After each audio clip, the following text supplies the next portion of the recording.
You obviously don't eat at places like this very often, do you? Patricia Wilson's voice dripped with condescension as she looked me up and down like I was something unpleasant stuck to her designer shoe. I smiled sweetly and adjusted my simple cardigan, letting her think she'd just delivered the insult of the century. What she didn't know was that I could buy this entire restaurant with the loose change in my investment account. If you're watching this, subscribe and let me know where you're watching from. My name is Monica Thompson, I'm 62, and until 20 minutes ago, I thought I was just a retired Spanish teacher meeting my future in-laws for the first time. Now I realize I'm apparently starring in some twisted social experiment where rich people see how badly they can treat someone they think is beneath them. The joke, as they say, is about to be on them. Let me back up and tell you how I ended up standing outside Manhattan's most exclusive steakhouse, dressed like I shopped at thrift stores, while my son David fidgeted nervously beside me. 4 years ago, my husband Charles passed away, leaving me his insurance company and what you might call a comfortable nest egg. $6 million comfortable, to be exact.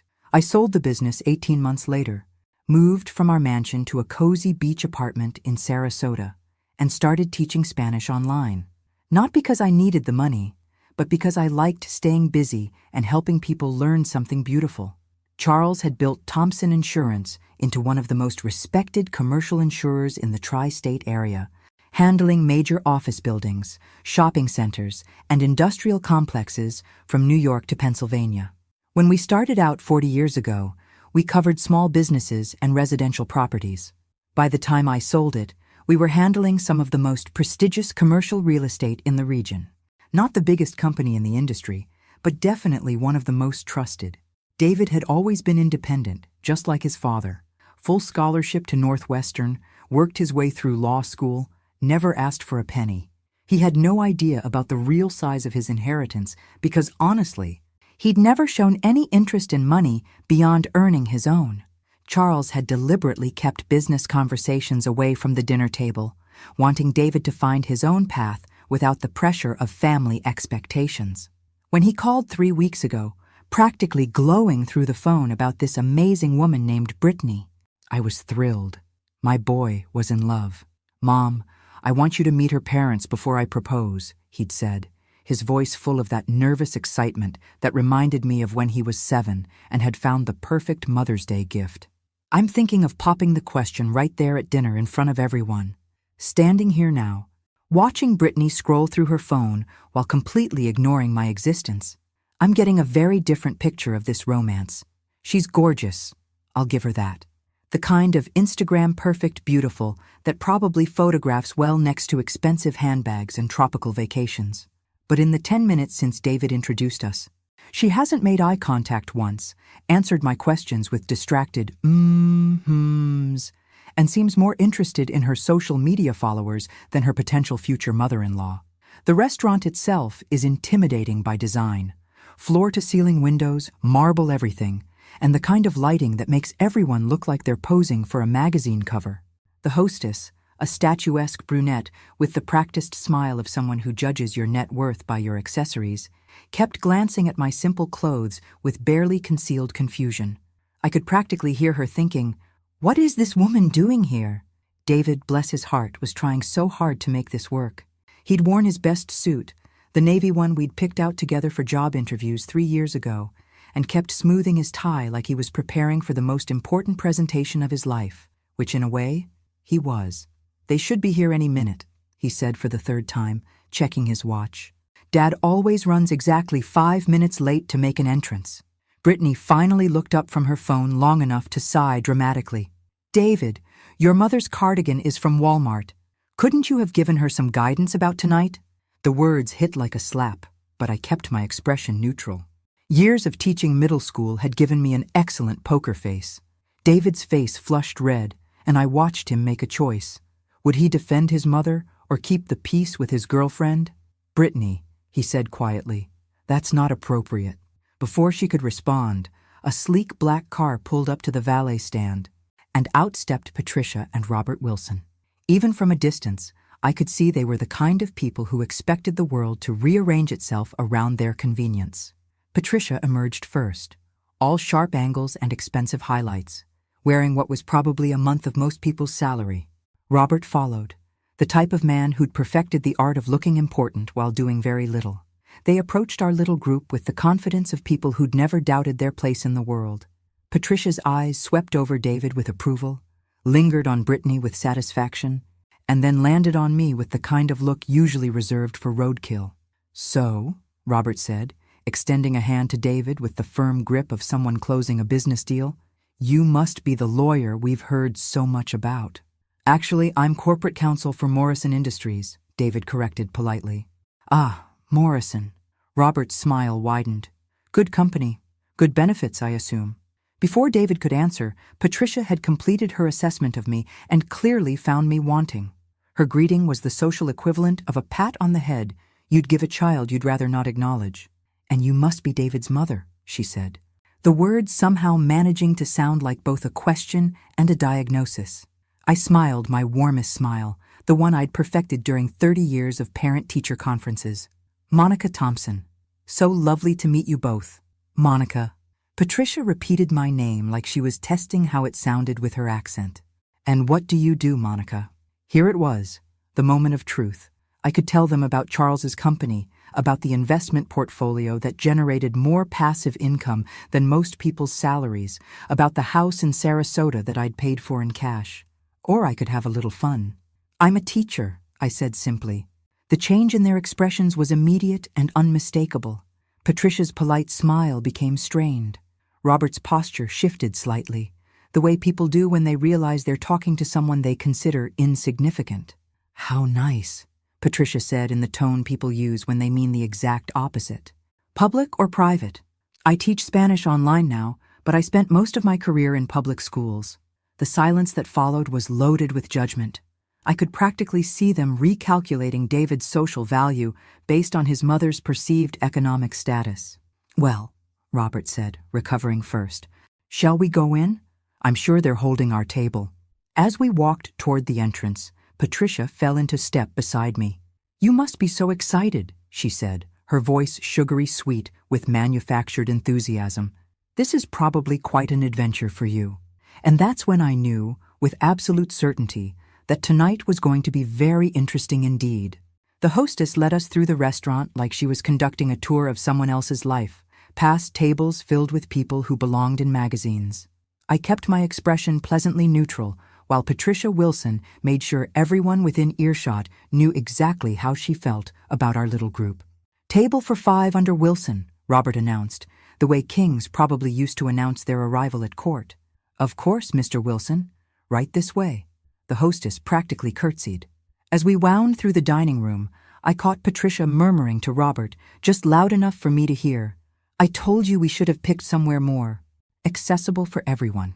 Translation: somewhere that wouldn't make the poor teacher too uncomfortable. How thoughtful. David was walking behind me, and I could feel his tension like heat radiating from a furnace. Every few steps, he'd clear his throat or adjust his tie, sure signs that my boy was second-guessing every decision that had led to this moment. Brittany, meanwhile, was busy taking selfies with the restaurant's crystal chandelier in the background, apparently preparing to document this milestone for her followers. Our table was positioned perfectly for people watching, which I suspected was exactly what Patricia had requested. Premium location, maximum visibility, ideal for showing off their daughter's catch to anyone who might be interested in their family's social climbing. "Isn't this lovely?" Patricia gushed as we settled into our seats. "Monica, have you ever been somewhere quite this elegant before?" The question was designed to highlight what she assumed was the difference between their world and mine. I smiled and looked around appreciatively, taking in the familiar sight of crystal stemware and white tablecloths that cost more than some people's cars. "It's beautiful," I said honestly. "Very impressive." Patricia's smile sharpened. "Yes, we've been members here for years. The wine list alone is worth the membership fee. Though I suppose wine isn't something do you drink wine, Monica?" "Occasionally," I replied, not mentioning that Charles and I had spent our anniversary 5 years ago in Tuscany, learning about vintages from winemakers who'd been perfecting their craft for generations. The waiter appeared. Professionally attentive, in the way that suggested he'd sized up our table and identified exactly who would be handling the bill. "Good evening. May I start you with some champagne? We have a lovely vintage Dom Pérignon." "Absolutely," Robert said, without consulting anyone else. "Bring us a bottle." David shifted uncomfortably. "Mr. Wilson, that's really not necessary. I can—" "Nonsense," Robert waved him off. "This is a celebration, future family and all that."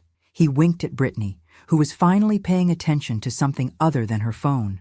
When the champagne arrived, along with a recitation of its pedigree that made it sound like liquid gold, I watched Patricia's face light up with anticipation.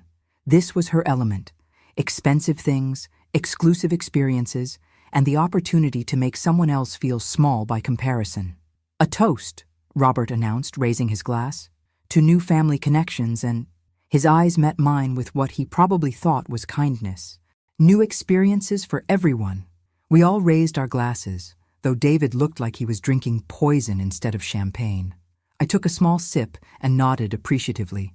It was excellent, though not quite as good as the bottle Charles and I had shared celebrating our 20th anniversary, but I kept that observation to myself. "So, Monica," Patricia began, settling in for what I recognized as an interrogation disguised as conversation, "tell us about your teaching career. It must be so rewarding working with children." "It was," I agreed, "though now I mostly work with adults who want to learn Spanish for business or travel." "Online, you said?" Robert asked, the way someone might ask about a hobby involving collecting stamps or training hamsters. "Yes, it's quite convenient. I can work from anywhere, really." "How modern," Patricia said, with the enthusiasm of someone discussing a particularly interesting case of food poisoning. "And the pay is adequate?" There it was, the money question, delivered with all the subtlety of a sledgehammer. David's face flushed crimson. "Patricia, that's really not—" "Oh, it's fine," I interrupted smoothly. "I make enough to keep myself comfortable." Patricia's expression suggested she found my definition of comfortable deeply suspicious. "And where do you live, dear?" "Sarasota. I have a small place near the beach." "How nice," she said in a tone that suggested it was anything but. "Rent, I assume?" This was getting fun. "No, I own it." A flicker of surprise crossed her face, quickly replaced by skepticism. "A little beach cottage. How charming." Brittany, who had been largely silent except for the occasional photo opportunity, suddenly perked up. "David told me you sold your house after your husband died. Was the mortgage too much to handle on a teacher's pension?" The question was asked with such calculated innocence that I almost admired her technique. Almost. "Actually, I sold because I wanted something smaller and more manageable," I replied. "The old house had too many memories." "Of course," Patricia nodded with manufactured sympathy. "These older homes can be such money pits. The maintenance alone must have been overwhelming for someone in your situation." David was gripping his champagne flute so tightly I worried it might shatter. "Mom's house was beautiful," he said firmly. "She and Dad worked very hard for everything they had." "Oh, I'm sure they did," Robert said, his tone suggesting he was humoring a child. "Public service is so important, even if it's not financially— what's the word I'm looking for? Rewarding?" Patricia supplied helpfully. "Exactly, not financially rewarding." I took another sip of my champagne and wondered how long I should let this continue before I started having some real fun. The evening was young, and these people were just getting warmed up. "Your husband," Patricia continued, "what did he do? Was he in education as well?" "Charles was in insurance," I said simply. "Ah, insurance," Robert nodded.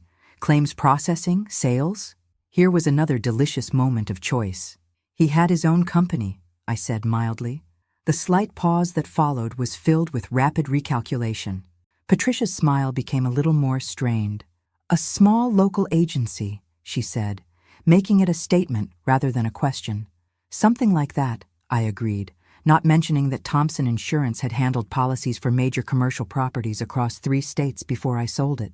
Brittany was watching this exchange with growing confusion, clearly not understanding why her parents seemed slightly less confident than they had 5 minutes ago. "Well," she said brightly, "the important thing is that David is successful now. He's nothing like—" She caught herself mid-sentence. "Nothing like what?" David asked quietly. "I just meant—" "You've really made something of yourself," she backtracked quickly. But the damage was done. I could see in David's face that he was beginning to understand exactly what his girlfriend and her parents thought of his background, his family, and by extension, him. The waiter returned to take our dinner orders, and I settled back to enjoy what was shaping up to be the most entertaining evening I'd had in months. The appetizers arrived with the kind of theatrical presentation that made Patricia practically purr with satisfaction. "Oysters for the table," she'd announced, because Monica probably hasn't had many opportunities to try them. I bit my tongue to keep from mentioning that Charles and I used to visit Cape Cod every summer specifically for the oysters. But I was enjoying this little performance too much to interrupt. "Now, Monica," Robert said, attacking his oysters with the confidence of a man who'd never met a mollusk he couldn't conquer. "David tells us you've been very supportive of his career." "I'm proud of him," I said simply, watching my son's face as he tried to navigate the increasingly choppy waters of this conversation. "As you should be," Patricia added graciously. "It must be such a relief to know he can take care of himself financially. No more worrying about being dependent on family." The word dependent hung in the air like smoke from a grease fire. David's fork stopped halfway to his mouth. "Mom has never been dependent on anyone," he said carefully. "Of course not." Brittany jumped in with the kind of false brightness that suggested she'd practiced this conversation. "But it's so nice when children can become independent, you know? No more having to help with bills or worry about retirement planning." I smiled serenely while calculating exactly how much money I'd made in the time it took her to deliver that little speech. My investment portfolio was performing particularly well this quarter. "David has always been self-sufficient," I agreed. "Even in college, he worked to pay his own expenses." "How admirable," Robert said. "Character building. I always believe young people should understand the value of hard work, even if they don't technically need to." The implication was clear. Their daughter had never needed to work for anything, and they were proud of it. The waiter appeared to refill our champagne glasses, and I noticed Patricia was becoming more animated with each sip. This was when people usually became really honest about what they thought. "You know, Monica," she said, leaning forward conspiratorially, "we should talk about the wedding planning. I assume you'll want to contribute something, even if it's just symbolic." David nearly choked on his champagne. "We haven't even talked about getting engaged yet." "Oh, please," Brittany laughed. "You've been carrying that ring box around for weeks. I've seen the outline in your jacket pocket." My son's face turned 3 shades of red. So much for romantic surprises. "The ring," Patricia continued smoothly. "I'm sure it's lovely, meaningful. Sometimes the most precious things aren't necessarily the most expensive. Are they, Monica?" Another trap, beautifully laid. She was assuming I'd given David some modest family heirloom, probably with more sentimental value than actual worth. "I wouldn't know," I said honestly. "David picked it out himself." This seemed to throw them slightly off balance. A man who paid for his own engagement ring? How middle class. "Well," Robert recovered quickly, "the important thing is the thought behind it. Though I have to say, Brittany has exquisite taste. She's quite particular about quality." Brittany giggled. "Daddy always says I have champagne tastes. And champagne budget to match," he added proudly. I was beginning to understand the family dynamic here. Brittany was the princess. Robert was the king bankrolling her lifestyle, and Patricia was the queen ensuring everyone knew their place in the hierarchy. My son, apparently, was cast as the useful prince who could provide status and stability while they maintained control. "Speaking of budgets," Patricia said, turning back to me with renewed focus, "we should probably discuss expectations for the wedding. The Wilson family has certain standards we like to maintain." "Of course," I said mildly. "The venue alone will be quite substantial. We're thinking the Plaza or perhaps the St. Regis, somewhere that photographs well." She paused delicately. "I realize that might be ambitious from your perspective." David's jaw was clenched so tightly I worried about his dental work. "Patricia, I think—" "It's fine, sweetheart," I interrupted. "I understand they want the best for Brittany." "Exactly," Patricia beamed. "You're so understanding. Some people get their feelings hurt when they can't participate fully in these kinds of celebrations. The important thing," Robert added magnanimously, "is that everyone contributes what they can. Every little bit helps." I took a sip of champagne and decided it was time to test just how deep their assumptions ran. What kind of budget are we talking about? The three of them exchanged glances, probably debating how to break this gently to the poor teacher who lived in a beach cottage. Well, Brittany said carefully, I was thinking something around 200,000, nothing too extravagant. David's fork clattered to his plate. $200,000? That's for everything, she said defensively. Venue, flowers, dress, honeymoon. Really, it's quite reasonable for the kind of wedding I've always dreamed of. What I've always dreamed of, Patricia corrected. We've been planning Brittany's wedding since she was 12, and we're prepared to handle the bulk of it, Robert assured us. We wouldn't expect you to cover more than, say, 10 or 15%. Just something to show you're invested in their future together. The mathematics were simple. They wanted $15,000 to $30,000 from a woman they believed lived on a teacher's pension and owned a small beach cottage. I had to admire their optimism, if not their compassion. That's very generous of you, I said. We think so, Patricia agreed. Family should support each other, don't you think? I was about to answer when something caught my eye across the restaurant. A man in a chef's coat was walking toward our table, and his face was breaking into a smile of recognition. Oh, this was about to get interesting. Mrs. Thompson, the chef's voice carried across the dining room as he approached our table with a bottle of what looked like very expensive champagne. I can't believe it's you. The conversation at our table stopped mid-sentence. Patricia's champagne glass froze halfway to her lips, and Robert's expression shifted from confident superiority to confused wariness. Brittany looked around as if she expected hidden cameras to emerge from behind the potted plants. Chef Morrison, I said warmly, standing to accept his enthusiastic handshake. How wonderful to see you again. Please, please sit, he insisted, gesturing to the server behind him who was carrying what appeared to be the restaurant's finest champagne. This is from our private reserve, the 1996 Krug, with our compliments. I could feel 4 pairs of eyes boring into me as Chef Morrison continued, his voice carrying the kind of genuine gratitude that can't be faked. Ladies and gentlemen, he said, addressing the table, you're dining with the woman who saved our restaurant. The silence that followed was so complete I could hear the jazz quartet playing 3 tables away. Patricia's mouth was slightly open. Robert was blinking rapidly like a man trying to clear his vision, and Brittany was staring at me as if I'd just materialized from another dimension. David, bless him, looked completely lost. Saved the restaurant? He repeated weakly. Chef Morrison nodded enthusiastically. 2 years ago, we had a kitchen fire. Devastating. The insurance company wanted to total us out, said it would be cheaper than repairs. We were looking at bankruptcy, 30 years of work down the drain. He turned to me with something approaching reverence. Then, Thompson Insurance stepped in. I maintained my pleasant smile while watching Patricia's face cycle through several distinct stages of shock.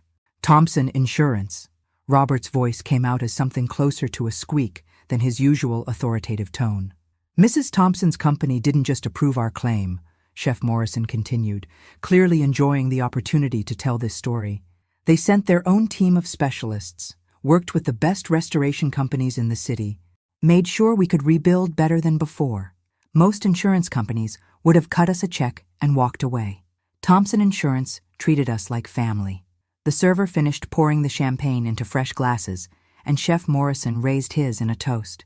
To Mrs. Thompson, who believed in preserving something beautiful when it would have been easier to let it disappear.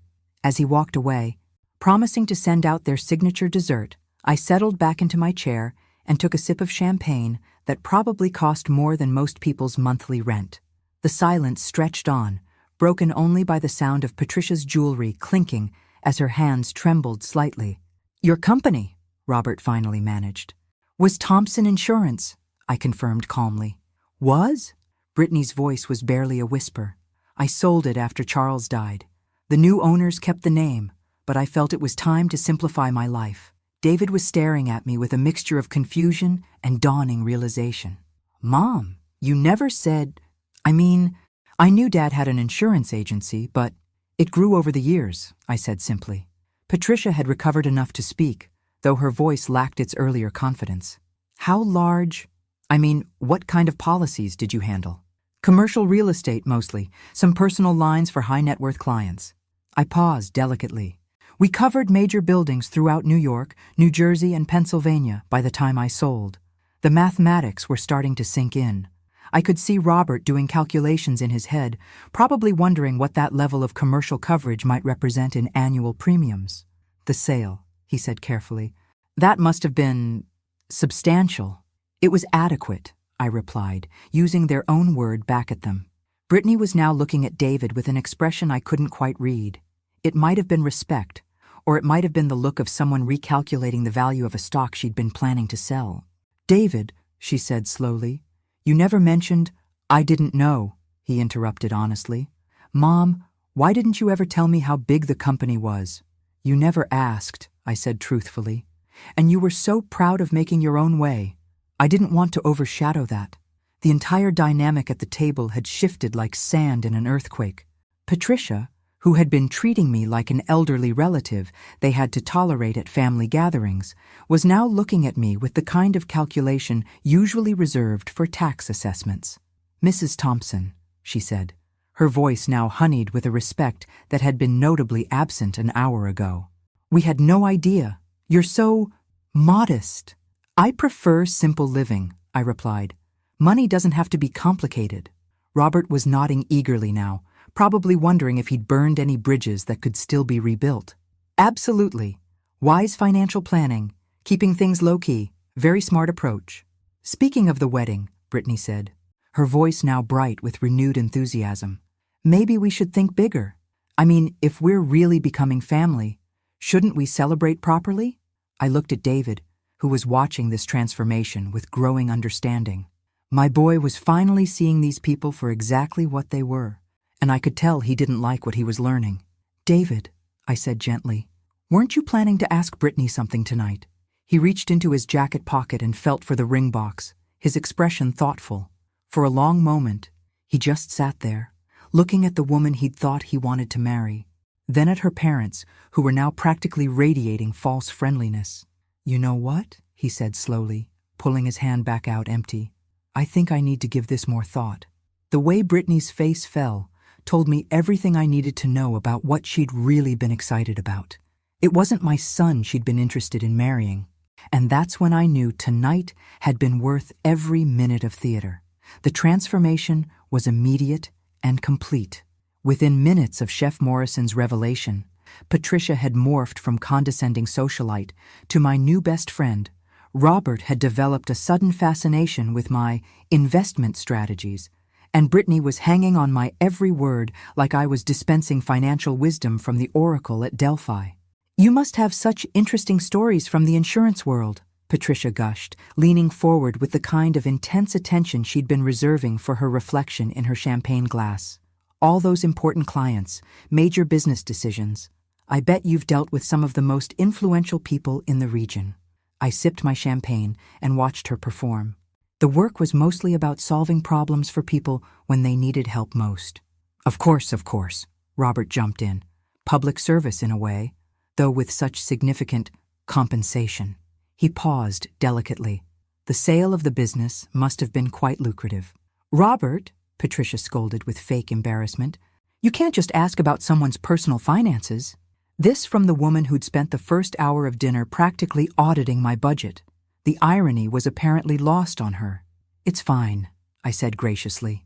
I was fortunate. Charles built something valuable, and I was able to find the right buyers who wanted to preserve what he'd created. Brittany, who had been unusually quiet since David's announcement about giving things more thought, suddenly perked up. Mrs. Thompson, you have such an interesting perspective on life. I'd love to spend more time getting to know you better. The same woman who hadn't made eye contact with me for the first 2 hours was now looking at me like I was her long-lost grandmother. I'd like that too, dear, I replied, because I'm not completely heartless, even when dealing with gold diggers. David had been watching this entire performance with growing fascination. I could see him processing not just what he was learning about my financial situation, but what he was discovering about the people he'd been planning to make his family. Brittany, he said quietly, earlier you mentioned that I was nothing like. What exactly did you mean by that? She flushed slightly. I just meant you're so accomplished, so successful. But nothing like what? The silence stretched uncomfortably. Patricia jumped in to rescue her daughter. She meant nothing like some people who coast by on family money instead of earning their own success. It was a compliment, David. Was it? David's voice was calm, but I recognized the tone. He'd inherited his father's skill for cross-examination. Because it sounded like you were about to say I was nothing like my background.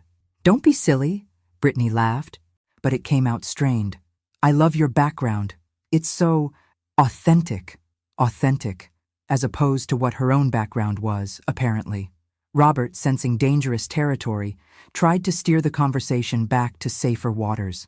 Monica, I have to ask, what's your secret? Building something that substantial in the insurance industry? No secret, I said. Charles was brilliant with people. I was good with numbers. We listened to our clients and solved their problems instead of trying to minimize our exposure. Fascinating, he said, though I suspected what he found fascinating was the size of the bank account rather than the business philosophy. The entrees arrived, providing a temporary distraction from the awkward undercurrents swirling around our table. I'd ordered the sea base, keeping things simple, while my dining companions had ordered the most expensive items on the menu with considerably more enthusiasm than they'd shown in the first hour. This is delicious, Patricia announced, as if she'd personally discovered flavor. Monica, you simply must try some of this lobster. An hour ago, she'd been worried I couldn't afford the breadbasket. Now she was offering to share her $60 entree. Tell me, Robert said between bites of his Wagyu beef, do you have any plans for your portfolio, investments, real estate, that sort of thing? I could feel David's eyes on me as I considered how to answer.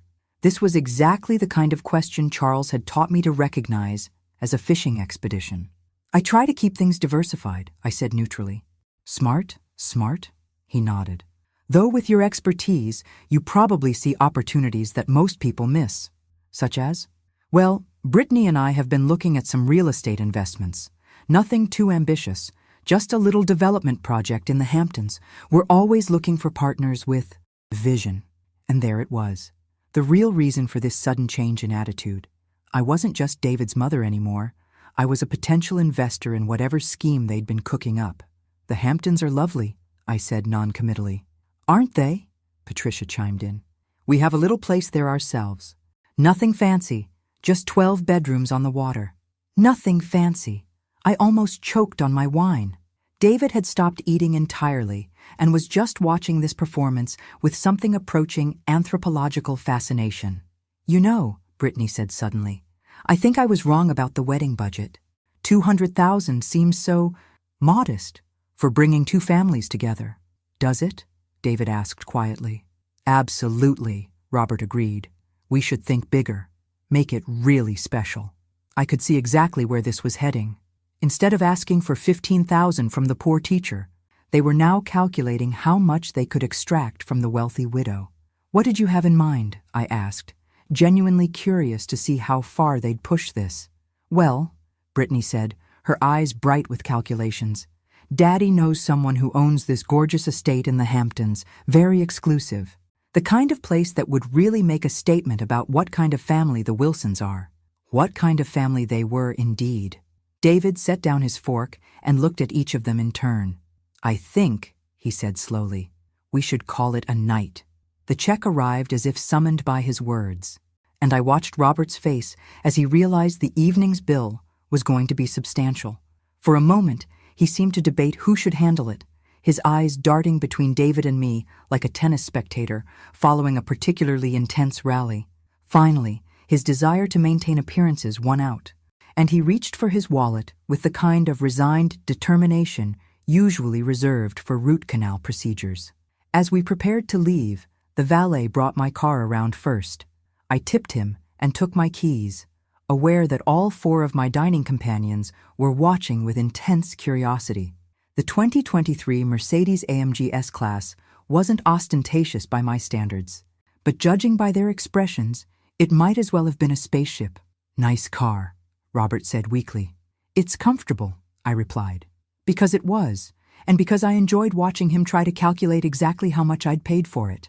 As I drove away, I could see them in my rearview mirror, standing under the restaurant's awning in what appeared to be an intense family conference. My phone would probably ring within the hour. The only question was whether it would be David calling to apologize, or Brittany calling to suddenly discover our deep spiritual connection. I was looking forward to finding out. The drive back to my hotel gave me time to process what had just happened. 40 years of marriage to Charles had taught me to read people like quarterly reports, and tonight's dinner had been more revealing than a complete financial audit. The Wilsons weren't just gold diggers, they were strategic gold diggers with a multi-generational plan and the patience to play the long game. My phone rang before I even reached the hotel lobby. David's name flashed on the screen, and I could hear the exhaustion in his voice before he said a word. "Mom, I am so sorry." "For what, sweetheart?" "For everything. For not defending you. For letting them treat you like that. For being so blind about what they really wanted." I settled into the comfortable chair by my hotel room window, looking out at the city lights. "You don't owe me an apology, David. You needed to see who they really were. I feel like such an idiot. All those months, thinking Brittany loved me for me when, really..." He trailed off, probably processing the full scope of his miscalculation. "She's very beautiful," I said gently. "And very expensive, apparently." His laugh was bitter. "Did you hear her recalculating the wedding budget in real time? The moment she found out about the insurance company, suddenly $200,000 wasn't enough." I noticed that. "Mom, why didn't you ever tell me? About the company, about the money, about any of it?" I kicked off my heels and curled up in the chair, remembering a conversation I'd had with Charles years ago about this exact question. "Do you remember when you were 12 and wanted that expensive baseball glove? The Wilson A2000. You made me save my allowance for 6 months. You could have had it immediately.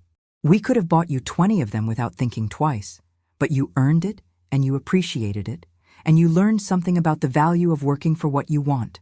So you've been teaching me lessons my whole life. I've been letting you become the man you were meant to be without my money getting in the way. There's a difference."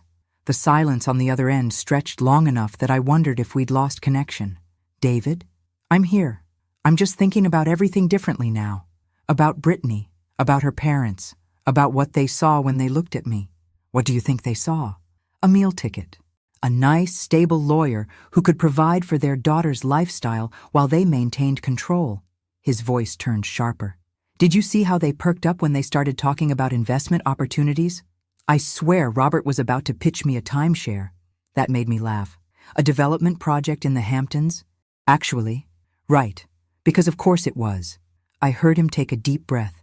"Mom, I need to ask you something, and I want you to be completely honest. Always. Did you dress down tonight on purpose? The simple clothes, the modest answers about your work, all of it?" I considered lying, or at least softening the truth. But David deserved better than that. "Yes." "Why?" "Because I wanted to see how they'd treat someone they thought was beneath them. How they'd treat you when they thought your mother was a liability instead of an asset. And they failed the test spectacularly." Another long pause. "I was going to propose tonight. I had the ring in my pocket, a whole speech planned. I was so nervous about making a good impression." "I know, sweetheart. If you hadn't been there, if I hadn't seen how they really behave when they think no one important is watching, I would have made the biggest mistake of my life. You would have figured it out eventually. Would I? Or would I have spent years making excuses for their behavior, convincing myself that their coldness was just protective instinct?" That was a harder question, and we both knew it. Love makes people willfully blind to red flags that would be obvious to anyone else. "What are you going to do now?" I asked. "Tomorrow morning, I'm going to return the ring and have a very honest conversation with Brittany about what I learned tonight." "That sounds wise." "And then I'm going to take some time to figure out what I actually want in a partner, instead of just being grateful that someone beautiful paid attention to me." My heart broke a little at that last part. "David, you're an amazing man. Any woman would be lucky to have you. Any woman who actually wants me for me, you mean?" "Exactly." I heard him yawn and realized how emotionally exhausting this evening must have been for him. "Get some sleep," I said. "Tomorrow will be better." "Mom, thank you for protecting me, even when I didn't know I needed protection." After we hung up, I sat in the dark for a long time, thinking about the evening's revelations. In the space of 3 hours, I'd watched my son discover that the woman he loved was essentially a high-end escort, that her parents were sophisticated con artists, and that his own mother had been testing them all along. But I'd also watched him make the right choice when it mattered, even though it meant walking away from something he'd thought he wanted. The old Monica might have felt guilty about the deception, about manipulating the situation to expose the truth. But the woman who'd learned to navigate boardrooms full of men who underestimated her, who'd built a company from nothing and sold it for enough money to live comfortably for several lifetimes, knew that sometimes the most loving thing you can do is make sure someone you care about sees clearly. My phone buzzed with a text message from an unknown number. I opened it to find a photo of Brittany and her parents at what appeared to be an emergency family meeting in the restaurant's parking lot, along with a message. Mrs. Thompson, I hope we can put tonight's misunderstanding behind us. I'd love to have coffee tomorrow and start over. Brittany. I smiled, deleted the message, and turned off my phone. Some people never learn, but my son, thank goodness, was finally starting to. The city lights twinkled below as I prepared for bed, feeling lighter than I had in months. Tomorrow I'd fly back to Sarasota, to my simple life and my online Spanish students and my peaceful mornings by the beach. But tonight had been worth every moment of theater. The best investments, Charles used to say, weren't always about money. Sometimes they were about protecting the people you love from making choices they'd regret for the rest of their lives. Tonight, I'd gotten an excellent return on both. 5 days after our illuminating dinner, my peaceful Sarasota morning was interrupted by my phone buzzing with the intensity of an angry wasp. Brittany Wilson's name flashed on the screen for the 6th time since yesterday. I let it go to voicemail again, because some conversations are better had when you're fully caffeinated and emotionally prepared for combat. The messages had been escalating in desperation since David called off their engagement. The first was sweetly apologetic, the second was confused and hurt, the third was angry, and this morning's batch had crossed into territory that Charles would have called legally questionable. I was sipping my coffee on the balcony, watching pelicans dive for fish in the Gulf, when David called. Mom, are you okay? Brittany said she's been trying to reach you, and her parents are asking strange questions about our family. I'm fine, sweetheart. How are you holding up? Better than expected, actually. It's amazing how clear everything becomes once you stop making excuses for people. He paused. Though I should warn you, the Wilsons aren't taking this well. That was the understatement of the century. According to David, yesterday's breakup conversation had devolved into Brittany accusing him of leading her on, followed by Robert threatening to make him regret this decision for wasting their daughter's time. Patricia actually suggested I might be having a nervous breakdown, David continued with dark amusement. Apparently, no sane man would walk away from their perfect daughter. How thoughtful of her to provide a medical diagnosis. The best part was when Brittany offered to work on her attitude if I'd reconsider. Like basic human decency was a character flaw she could adjust for the right price. The doorbell interrupted our conversation, which was odd because my building had a security gate and I wasn't expecting anyone. David, I need to go. Someone's at my door. Mom, be careful. Robert made some pretty specific threats yesterday about our family needing to learn some respect. Through my peephole, I saw a young man in a delivery uniform holding an enormous bouquet of white roses. 3 dozen, at least, the kind of arrangement that cost more than most people's monthly car payments. Delivery for Monica Thompson, he announced when I opened the door. The card was written in Patricia's distinctive handwriting. Dear Monica, I hope these beautiful flowers can help us bloom into the friendship we're meant to have. Let's put our little misunderstanding behind us. Call me Patricia Wilson. Little misunderstanding. As if discovering your son's fiancée was a gold digger was just a minor communication hiccup. I was arranging the roses in my largest vase when the phone rang again. This time, it was Robert Wilson himself, his voice carrying the kind of forced joviality that suggested he'd rehearsed this conversation. Monica, I hope you received Patricia's flowers. Beautiful, aren't they? They're lovely, thank you. Listen, I think we all got off on the wrong foot the other night. Nerves, you know. Meeting new family is always stressful. I could practically hear him reading from notes. Of course, I said neutrally. The thing is, Patricia and I have been talking, and we realize we may have misjudged your situation. We'd love to have you over for dinner this weekend. Really get to know each other properly. That's very kind, but David and Brittany have decided not to pursue their relationship. Oh, that. He laughed as if David had simply chosen a different entourage. Young people, you know. They have these little disagreements. I'm sure they'll work it out. The confidence in his voice was remarkable. Apparently, in Robert Wilson's world, mere mortals didn't break up with his daughter. They just needed time to come to their senses. Robert, I think David was quite clear about his decision. Monica. His tone shifted to what he probably thought was fatherly wisdom. You're a successful businesswoman. You understand that sometimes the best deals require negotiation, compromise. This isn't a business deal. Isn't it? Though, two families joining resources, building something together. That's exactly what business is. I set down my coffee cup and looked out at the water, where a family of dolphins was playing in the surf. Such simple creatures, with such uncomplicated lives. What exactly are you suggesting? Robert? I'm suggesting we're all adults here.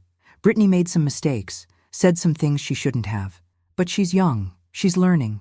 With the right guidance, he paused meaningfully, the right family influences, she could become exactly the kind of woman David deserves. And what would this guidance cost? Cost? He laughed, but it sounded strained. Family doesn't cost anything, Monica. Family is an investment. There it was. The real proposal. They wanted to buy their way back into David's life, using my money to finance their daughter's personality makeover. That's an interesting perspective, I said. I knew you'd understand. A woman with your experience, your resources, you know that sometimes you have to invest in potential rather than current reality. Like a fixer-upper. Exactly. You get it. So what do you say? Dinner this weekend? We can discuss how to move forward.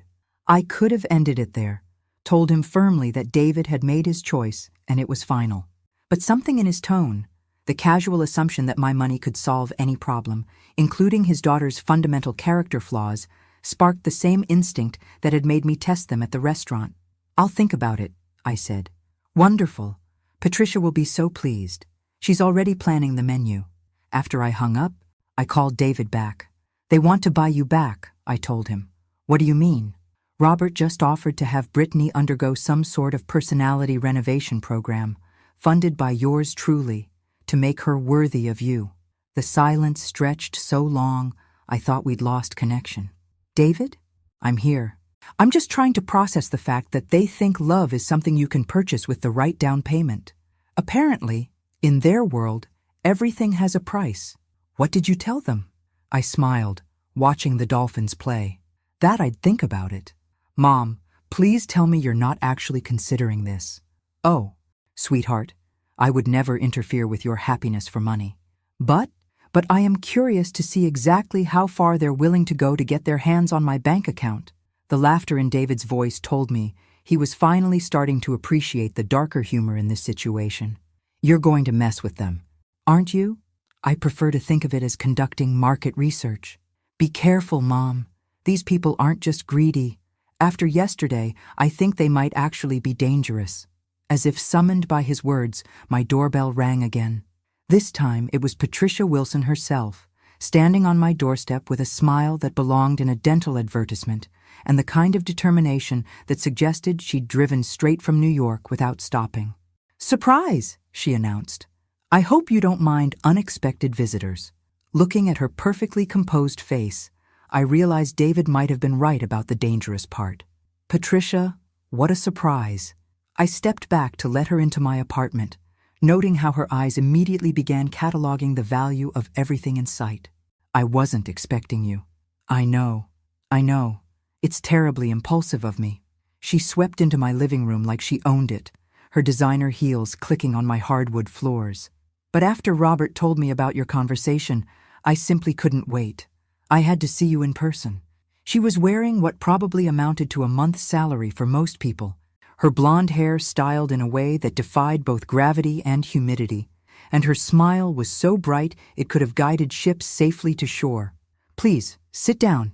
Can I get you some coffee? That would be lovely. She settled onto my sofa with the practiced grace of someone who'd spent years perfecting her entrance techniques. Monica, your home is absolutely charming. So intimate. In Patricia speak, intimate was probably code for smaller than my walk-in closet, but I appreciated the effort. Thank you. I like to keep things simple. Simple can be so refreshing, she agreed, though her expression suggested she found it about as refreshing as a root canal. Especially after the stress of running a major business. You must be enjoying your retirement. I brought her coffee and my second-best china because I wasn't completely heartless. I am, though I stay busy with my teaching and some consulting work. Consulting? Her eyes sharpened with interest. What kind of consulting? Insurance companies sometimes ask for my expertise on complex commercial claims. This was true, though I usually declined these requests because I preferred my peaceful life to the corporate battlefield. How fascinating and lucrative, I imagine. There was Patricia, cutting straight to the chase. No point in pretending this was a social visit. It pays well enough, I said neutrally. She sipped her coffee and looked out at my view of the Gulf. You know, Monica, I owe you an apology. Do you? Absolutely. The other night, I was so nervous about making a good impression that I said some things that came out wrong. I hope you didn't take offense. I almost admired her strategy. Reframe the entire evening as nerves rather than calculated cruelty. I wasn't offended, I said, which was technically true. I'd been amused. Oh, good. Her relief seemed genuine. Because Robert and I have been thinking, and we realize we may have approached this all wrong. How so? Well, we were so focused on Brittany and David that we didn't really consider what this means for us, for our families coming together. She set down her coffee cup and leaned forward with the intensity of someone making a pitch. Monica, you and I, we're both successful women who understand how the world really works.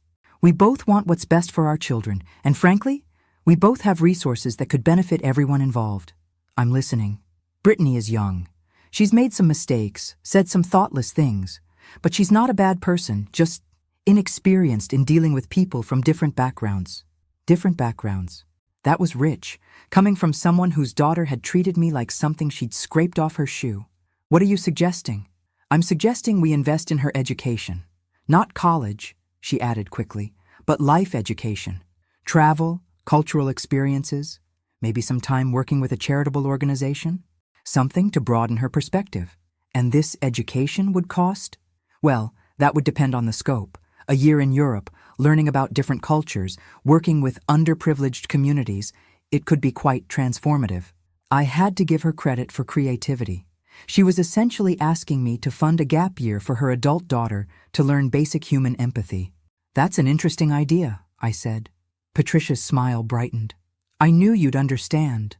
A woman with your background, your success, you know that sometimes the best investments are in people. And while Brittany is having these life experiences, what would David be doing? Waiting for her, of course. True love is worth waiting for, don't you think? True love. From the woman whose daughter had suggested David was nothing like his background, and whose parents had spent dinner calculating my net worth. How long would this education take? Well, meaningful change doesn't happen overnight. I'd say at least 18 months, maybe 2 years. Enough time for Brittany to really grow as a person. 2 years of keeping David on hold while I funded his ex-fiancée's personal development tour. The audacity was breathtaking. That's quite a commitment, I said. The best things always are. Patricia leaned back, apparently confident she'd made her sale. Of course, we wouldn't expect you to handle all the expenses. Robert and I would contribute what we could. And what amount were you thinking? Well, for a truly comprehensive program, with the right schools and experiences, we'd probably need around $300,000, maybe $400 if we really want to do it right. $400,000 to teach her daughter not to be a terrible person. And that was just Patricia's opening bid. That's quite a substantial investment, I observed. But think of the returns, Monica. A transformed Brittany, a grateful David, 2 families united in a way that honors everyone's contributions. I set down my coffee cup and looked at this woman who had driven 5 hours to sit in my living room and ask me to pay nearly $500,000 to rehabilitate her daughter's character. Patricia, can I ask you something? Of course. Do you actually believe Brittany loves David? The question caught her off guard. For just a moment, her composed mask slipped, and I saw something calculating and cold underneath. Love takes many forms, she said carefully. Brittany appreciates David's stability, his character, his potential. His potential for what? For providing the kind of life she deserves. There it was. The truth, finally. David wasn't a person to them. He was a means to an end. And I wasn't a future family member. I was a financial resource to be exploited. That's an honest answer, I said. Honesty is important in family relationships, Patricia agreed, apparently not realizing she'd just confirmed everything I'd suspected about her daughter's motivations. My phone buzzed with a text from David. "Mom, Brittany just called crying, saying her mother is at your house trying to fix everything. Are you okay?" I smiled and typed back. "Having coffee with Patricia, learning a lot about their family values." "Monica?" Patricia's voice interrupted my texting. "You seem distracted." "Just David checking in. He's very protective of his mother. As he should be. You're obviously very important to him. And Brittany is obviously very important to you." "She's everything to me," Patricia said. And for the first time, I heard genuine emotion in her voice. "I just want her to be happy, even if that happiness comes at someone else's expense." The mask snapped back into place. "I'm not sure what you mean." "I think you do." We stared at each other across my coffee table, two women who understood exactly what the other was thinking. The polite pretense had finally worn thin. "Monica," Patricia said slowly, "I think we need to be very clear about what's at stake here." The tone in her voice suggested this conversation was about to take a decidedly different direction. Patricia's smile had vanished completely, replaced by something sharper and considerably less friendly. She set down her coffee cup with the precise control of someone managing their temper, and when she spoke again, her voice carried a subtle edge that raised the hair on my arms. "Monica, I think we've been dancing around the real issue here." "Have we? You seem to think this is some kind of game, that you can manipulate the situation to your advantage." She smoothed her skirt with manicured fingers.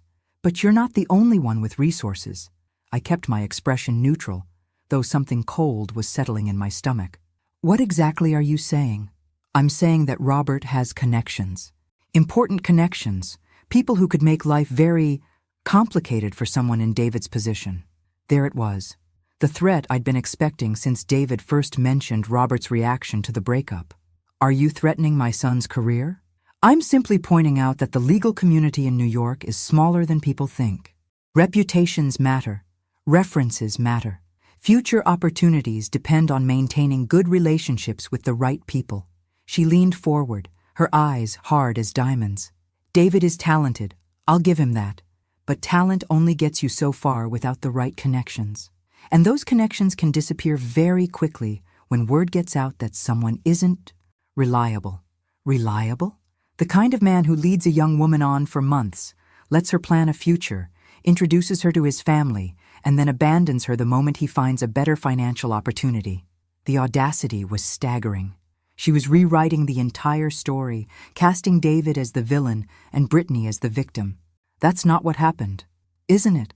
From where I sit, David pursued my daughter aggressively, made promises about marriage, and then dropped her like yesterday's newspaper the moment he discovered his mother's wealth. That's the story people will hear. I felt my hands clench in my lap. This woman was calmly outlining a plan to destroy my son's reputation with lies, and she was doing it while sitting in my living room drinking my coffee. You can't seriously believe anyone would accept that version of events. "Oh, Monica." Her smile returned, but it was nothing like the synthetic warmth from earlier. "You really don't understand how this works, do you? Truth is whatever the right people say it is. And Robert knows all the right people." She stood up and walked to my window, looking out at the Gulf like she was considering purchasing it. "Your son works for Morrison Industries. Did you know that Robert sits on the advisory board for Morrison's primary insurance provider? Fascinating coincidence, isn't it?" My blood ran cold, even though I remembered what Marcus had told me about these advisory positions being largely ceremonial. "You wouldn't. I wouldn't want to," Patricia corrected. "But if David continues to humiliate my daughter, continues to make our family look foolish, well," she shrugged. "These things have a way of working themselves out. What do you want?" "I want my daughter to be happy.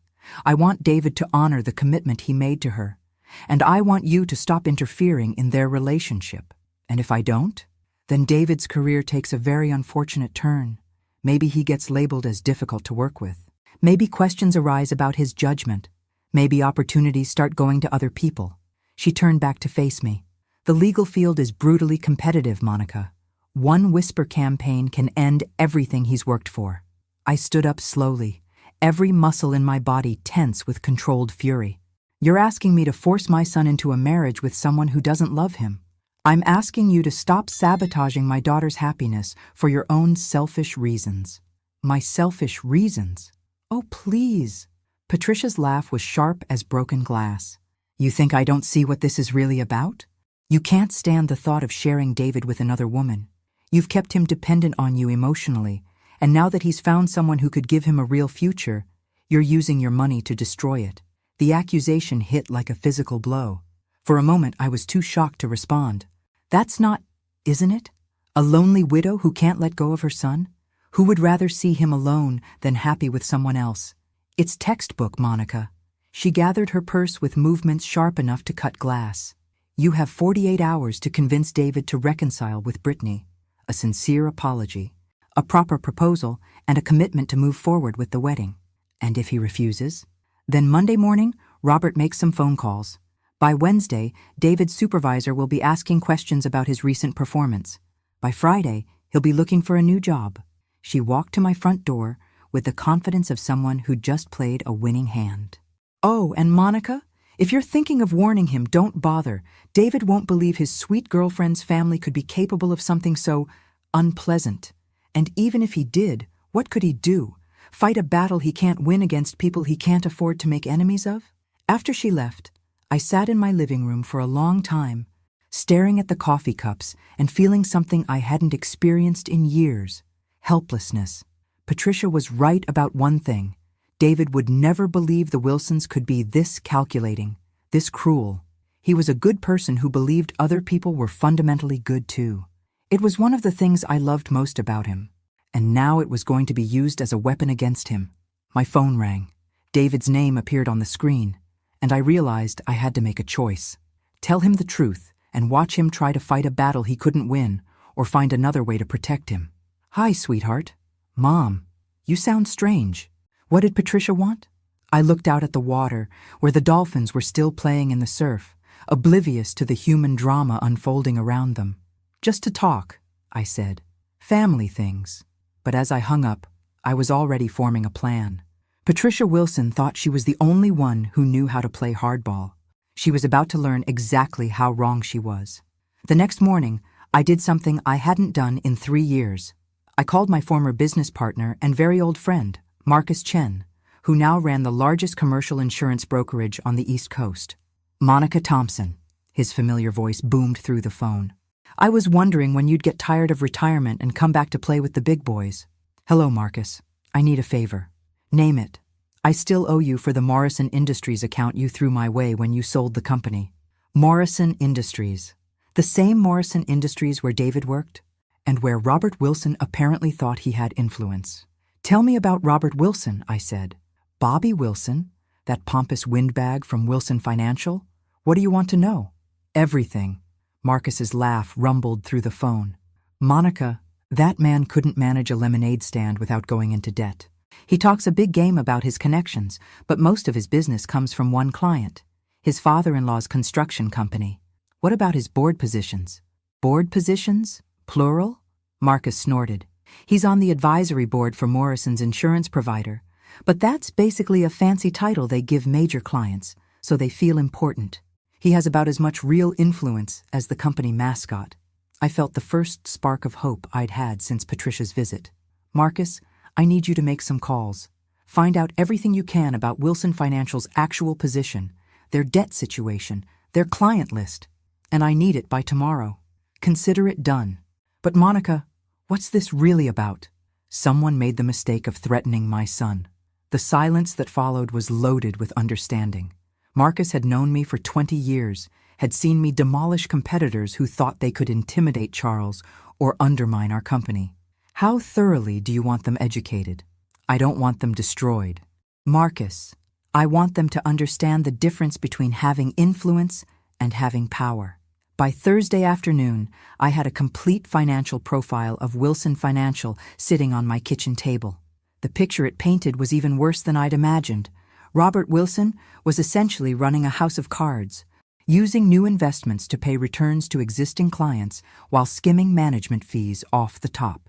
The only thing keeping him afloat was his father-in-law's construction contracts, and according to Marcus's sources, even that relationship was strained due to some questionable billing practices.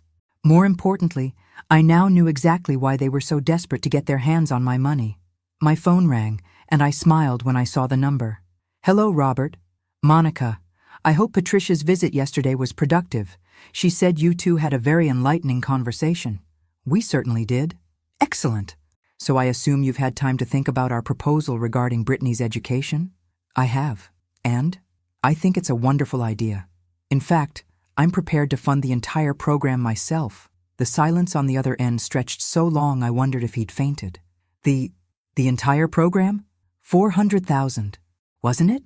To help Brittany become the woman David deserves? Yes, that's right. Perfect. I'll have my attorney draw up the paperwork.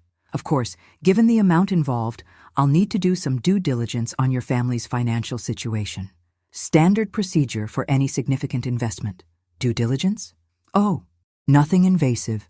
Just basic financial statements, tax returns for the last 5 years, a credit report. My fiduciary responsibility, you understand. Another long silence. "Monica, I'm not sure that's necessary. This is a family matter, not a business transaction." "Robert, $400,000 is always a business transaction. Surely a man with your experience understands that." I could practically hear him sweating through the phone. "Perhaps we should discuss this in person." "Absolutely. Why don't you and Patricia come down to Sarasota this weekend? Bring Brittany too. I'd love to meet with your financial advisor and really understand how this education program would work." "Our financial advisor?" "Of course. A family of your obvious success must have excellent professional guidance. I'm looking forward to comparing strategies." When he hung up, claiming he needed to coordinate schedules, I knew I had them exactly where I wanted them. My phone immediately rang again. This time it was David. "Mom, what's going on? Brittany just called me crying, saying her parents are freaking out about some financial audit." "No audit, sweetheart. I'm just doing my homework before making an investment." "What investment?" "The Wilsons think I should pay for Brittany's character improvement program. $400,000 to teach her basic human decency." The silence was deafening. "Mom, please tell me you didn't agree to that." "I did." "Why?" "Because sometimes the best way to win a chess game is to let your opponent think they're winning until the very last move." "What are you talking about?" "David, what do you know about Wilson Financial?" "Nothing." "Why?" "Because I spent today learning that your ex-fiance's family is essentially broke. They owe more money than most small countries, and the only thing keeping them out of bankruptcy court is Robert's father-in-law's construction business." I could hear David processing this information. "So when they asked you for $400,000, they were making a desperate play to solve their financial problems while keeping their daughter in the lifestyle she's accustomed to. And you're going to give it to them?" I smiled, watching a pelican dive for fish in the Gulf. "Oh, sweetheart, I'm not giving them anything, but I'm going to teach them a lesson about what happens when you threaten my family." "Mom, what are you planning?" "Nothing illegal, nothing unethical. Just a little demonstration of how the game is really played." When I hung up, I felt more energized than I had in years. Charles always said the insurance business taught you to think 3 moves ahead, to anticipate every possible outcome and prepare for all of them. The Wilsons had made one critical mistake. They assumed I was just a lonely widow with more money than sense. They were about to learn exactly how wrong they were. Saturday morning arrived with the kind of perfect Florida weather that makes people understand why anyone would choose to live here. I'd spent Friday preparing for what I expected to be the most entertaining weekend I'd had in years, and by the time the Wilsons' rental car pulled into my building's visitor parking, I was ready for them. They emerged from their car looking like refugees from a country club crisis. Robert's usual confidence had been replaced by nervous energy. Patricia's smile seemed painted on with industrial-strength makeup, and Brittany looked like she'd rather be anywhere else on Earth. Perfect. "Monica!" Patricia called out with forced enthusiasm as they approached my door. "Thank you so much for having us." "My pleasure. Please come in." I led them into my living room, where I'd arranged several manila folders on the coffee table next to a selection of pastries from Sarasota's finest bakery. Sometimes the most devastating weapons are delivered with powdered sugar. "Coffee, anyone?" I asked pleasantly. While I served refreshments, I watched them notice the folders. Robert's face went through several interesting color changes. Patricia's hands developed a slight tremor, and Brittany kept looking between her parents with growing confusion. "So," I said, settling into my favorite chair with my coffee, "let's talk about this education program for Brittany." "About that," Robert began, his voice strained. "We've been reconsidering the scope of the program. Perhaps something more modest would be appropriate." "Nonsense. 400,000 is exactly the right amount." I picked up one of the folders and pretended to study it. "Although I have to say, Robert, after reviewing your family's financial position, I'm surprised you need my help at all." The silence that followed was thick enough to cut with a knife. "You see," I continued conversationally, "according to these reports, Wilson Financial shows assets of over $12 million. That's quite impressive." "Those reports are confidential," Robert said weakly. "Were confidential," I corrected. "But when someone threatens my son's career, I tend to become very thorough in my research." Patricia's teacup rattled against its saucer. "Threatens? I don't know what you mean." "Don't you?" I smiled at her with genuine warmth. "Patricia, yesterday you sat in this very room and told me that if David didn't marry your daughter, Robert would use his influence to destroy his career." Brittany's head snapped toward her mother. "What?" "You explained," I continued, "that Robert's position on Morrison Industries' insurance board gave him the power to ruin David's reputation and end his professional future." "Mom, is that true?" Brittany's voice was barely a whisper. Patricia's mouth opened and closed like a fish gasping for air. "The interesting thing," I went on, "is that Robert's board position is purely advisory. He has no actual power over personnel decisions at Morrison Industries. In fact, according to my sources, the board barely tolerates him." Robert had gone completely pale. "Monica, I think there's been a misunderstanding." "Oh, there's been a misunderstanding, all right. You misunderstood who you were dealing with." I stood up and walked to my window, looking out at the Gulf where a family of dolphins was playing in the morning surf. "You see, Robert, when you threatened my son, you made this personal. And when things become personal, I stop playing nice." I turned back to face them, noting that Brittany was now staring at her parents with something approaching horror. "So here's what's going to happen. You're going to go back to New York, and you're going to leave David alone. You're going to stop calling him, stop texting him, and definitely stop threatening him. And if we don't," Robert's voice was barely audible, "well, that's where things get interesting." I smiled and picked up another folder. "You see, I've been in the insurance business for 30 years. I know exactly how to evaluate risk. And right now, Wilson Financial represents a very significant risk." I opened the folder and glanced at the top page. "Your debt-to-asset ratio is catastrophic. You're 3 months behind on office rent, and your largest client is considering terminating their contract. The only thing keeping you afloat is your father-in-law's loyalty, and I understand even that's becoming strained due to some creative billing practices." Patricia was now openly shaking. "How do you know all this?" "Because when someone threatens my family, I make it my business to know everything about them." I sat back down and took a sip of my coffee. "Here's what I could do if I chose to. I could make a few phone calls to some old friends in the industry, share some concerns about Wilson Financial's stability, suggest that potential clients might want to look elsewhere for their financial planning needs." The implications hung in the air like smoke. "Or," I continued pleasantly, "I could recommend your services to some very wealthy friends who are looking for exactly the kind of creative, financial management you specialize in." Robert's eyes lit with desperate hope. "You would do that?" "I might. If you convince me that you've learned an important lesson about the difference between empty threats and actual power." "What lesson?" Patricia whispered. "That threatening someone's child is the fastest way to discover exactly how much power their mother actually has." I stood up again, signaling that this conversation was coming to an end. "Brittany, you're a beautiful young woman with your whole life ahead of you. Find someone who loves you for who you are, not what you can provide them. You deserve better than being used as a pawn in your parents' financial schemes." "This isn't about money," Brittany protested weakly. "Isn't it? Then why did you only become interested in David's background after you learned about mine? She had no answer for that. Robert, Patricia, you're both intelligent people who got desperate and made some very poor choices. Learn from this experience. Do better. As they gathered their things to leave, Robert turned back to me with something like respect in his eyes. How did you know we couldn't actually hurt David's career? Because I built a career on knowing the difference between threats and capabilities. You had neither. After they left, I called David. It's over, sweetheart. They won't bother you again. What did you do? I reminded them that in any negotiation, the person with the most accurate information usually wins. Mom, you're kind of terrifying when you want to be. I prefer thorough. But David, remember this. The best way to deal with bullies is to be absolutely sure of your facts and never let them see you sweat. Is that why you never told me about the money? So I'd learn to stand on my own? That's exactly why. You're strong enough to build your own life, make your own choices, and yes, even make your own mistakes.